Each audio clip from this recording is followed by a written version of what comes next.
in the category of education from Bihar. Thank you so much.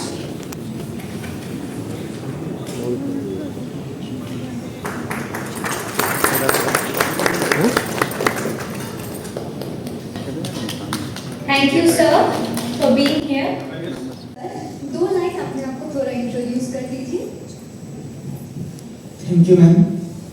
My name is Jitendra Kumar Singh. Actually मैं belong करता हूँ मधुबनी बिहार से. Assistant teacher हूँ Bihar education service और UHS Bihari Madhuapur में पोस्टेड करते हैं. लेकिन क्या है कि यह जो नेशनल एजुकेशन फोरम का एक मंच है, हमें उन सुदूर क्षेत्रों से चुन करके अपने आप को प्रूव करने के लिए, अपनी पहचान के लिए, जो हम लोगों का कहीं ना कहीं एक गुमशुदा सा जो स्थिति है, उस सब चीज को एक अच्छे लोगों के बीच में रखने का मौका देता है. Thank you sir. और मैं पूछना चाहूँगी कि आप जैसे आपने बोला आप यहाँ पे आए और आई एम अज्यूमिंग कि यहाँ पे दूसरे जो है उनसे you are quite young, so I would like to say कि आजकल की जनरेशन में जो हो रहा है, और जैसे कि आपने सुना भी दूसरे इंटरव्यू से एजुकेशन का इतना प्रॉब्लम चल रहा है, एज इन योर प्रोफेशन आप क्या बोलना चाहेंगे टू दिस जनरेशन किड्स जो अभी ग्रो कर रहे हैं, जो परस्यू करना चाहते हैं, अपना करियर परस्यू करना चाहते हैं, दो लाइन उनके लिए. जहाँ तक बात है मैम, एजुकेशन सिस्टम कोई भी हो, वहाँ पर तो बहुत सारी चुनौतियाँ हैं ही, और यहाँ पर भी चुनौतियाँ हैं. खास करके हम लोग जो रिमोट एरिया में होते हैं, वहाँ पर बच्चों में टैलेंट होता है, उसे जो है एक अच्छा सा प्लेटफॉर्म नहीं मिल पाता. तो हम लोगों का यह ड्यूटी बनता है कि हम लोग उन सारे टैलेंट को चुन करके एक अच्छे मुकाम तक पहुँचाएं, उन्हें कोऑपरेट करें, चाहे वो फिजिकली, मेंटली, इकोनॉमिकली जैसे भी हो, उन सब चीज़ों को हम अच्छे तरह से लाएं. और चुनौतियां तो हर जगह हैं, उसे हम उसमें आत्मविश्वास कैसे आए, उस सब चीज़ पर भी वर्क करें. क्योंकि एक चीज़ कहा जाता है मैम कि सारा चीज़ तो मैं ही नहीं कर सकता, लेकिन सब लोग अगर कर सकते हैं तो बहुत अच्छा होगा. यानी एक लाइन है मैम कि no one can do everything but everyone can do something, therefore I am doing something. और साथ ही साथ इन चुनौतियों के बीच हमें उम्मीद भी नहीं छोड़नी चाहिए मैम.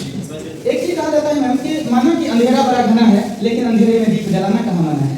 तो इसलिए मैं भी उसी राह पर कुछ वर्क कर रहा हूँ, अपना कुछ कंट्रीब्यूशन दे रहा हूँ, और इस नेशनल एजुकेशन फोरम का अगर ये साथ मिला तो वाकई बहुत कुछ करना है. नेशनल एजुकेशन फोरम का साथ तो हमेशा ही रहेगा. आप भी हमेशा बस नेशनल एजुकेशन फोरम के साथ जुड़े रहिए.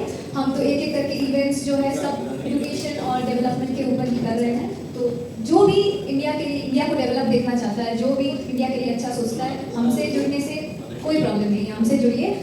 We can be divided by languages but united by language. इनकी संस्था नेशनल एजुकेशन फोरम आज ये पुरस्कार वितरित की.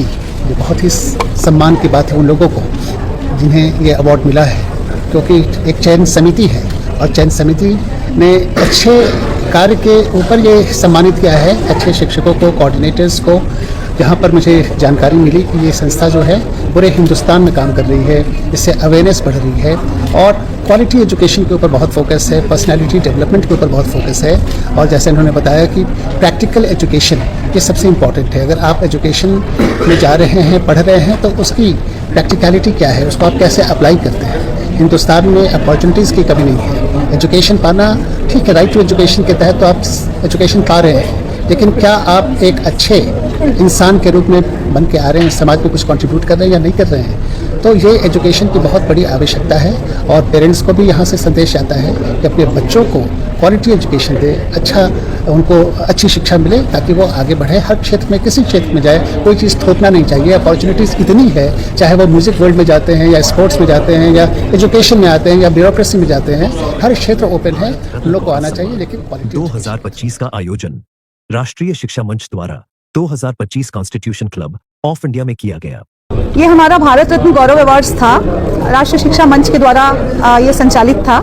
और हमारे यहाँ ऑल ओवर इंडिया से, पूरे भारतवर्ष से, हर एक स्टेट से जो बेहतरीन प्रदर्शन कर रहे हैं अपने कार्य के क्षेत्र में, वो सारे उपस्थित थे. कितने लोगों को अवार्ड मिला है? करीबन 100 लोगों को. ये मकसद है कि एक काफ़ी डिटेल्ड स्क्रीनिंग हुआ सबका कि वो क्या कर रहे हैं, किस क्षेत्र में कैसे काम कर रहे हैं. हर क्षेत्र से हम लोगों ने इसको एक ज्यूरी टीम बना के इसको हम लोगों ने इसको सिलेक्शन प्रोसेस के द्वारा इसको किया.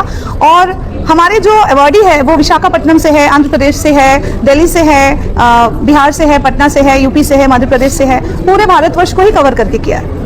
मैम ये बताइए कि इससे पहले भी क्या कोई अवार्ड कार्यक्रम आपके संस्था द्वारा किया गया है? हमारे संस्था से इस तरह के अवार्ड शोज काफ़ी होते हैं, मतलब काफ़ी हुए हैं पहले भी।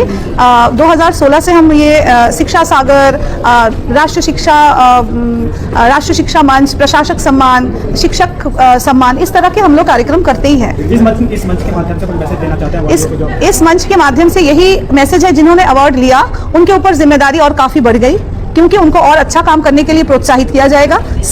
सर के उपस्थिति में जब हम लोग इतने बड़े एक मंच पर हम लोग जब ये प्रोत्साहन दे रहे हैं, तो इससे ये मतलब होता है कि जिम्मेदारी और बढ़ जाता है जो काम हम लोग कर रहे हैं। और सेकंड एक मैसेज ये है कि हम सिर्फ किताबी कीड़ा नहीं बने, हम जो भी काम करें उसको बहुत पैशनेटली, बहुत प्यार से करें और समझ के करें। जो पढ़ाई हम समझ के नहीं कर रहे हैं, इसलिए हमारे देश में मेरे को लगता है नौकरी की इतनी कमी है। नौकरी की कमी इसलिए है क्योंकि समझ के कोई पढ़ाई नहीं कर रहा है। आफ्टर ऑल आप देखेंगे, हम अपने क्षेत्र का बात कर सकते हैं कि आफ्टर ग्रेजुएशन भी एक एप्लीकेशन या एक लेटर लिखने में 50 गलती उसमें से निकलता है। तो ये नहीं होना चाहिए। प्रैक्टिकल एप्लीकेशन ऑफ स्टडीज पर हम ज्यादा फोकस कर रहे हैं। एनईपी 2020 गाइडलाइंस को फॉलो कर रहे हैं। एनसीएफ का करिकुलम फ्रेमवर्क को हम लोग अलाइन करते हुए चल रहे हैं।